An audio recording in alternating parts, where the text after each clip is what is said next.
Trigonometric ratios sine theta is equal to opposite side to theta by hypotenuse వీటికి related formulas.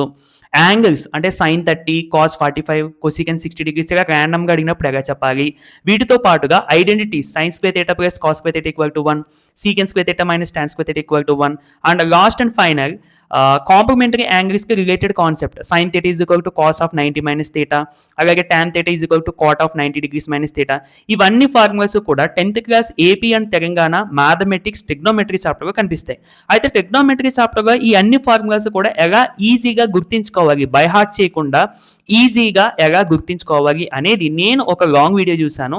ఈ ఒక్క వీడియోతో మీకు ట్రిగ్నోమెట్రీ మీద ఉన్న భయం పోతుంది. అన్ని ఫార్ములాస్ కూడా ఈజీగా మీకు మీరే డిరైవ్ చేసుకునే విధంగా నేను ఎక్స్ప్లెనేషన్ ఇచ్చాను. కంపల్సరీ ఆ లాంగ్ వీడియో చూడండి. అది YouTube channel Vedantu APNTS 9 and 10లో మీకు కనిపిస్తుంది. ఒకవేళ మీకు కనిపించకపోతే లింక్ అని చెప్పి కామెంట్ చేయండి, నేను సెండ్ చేస్తాను.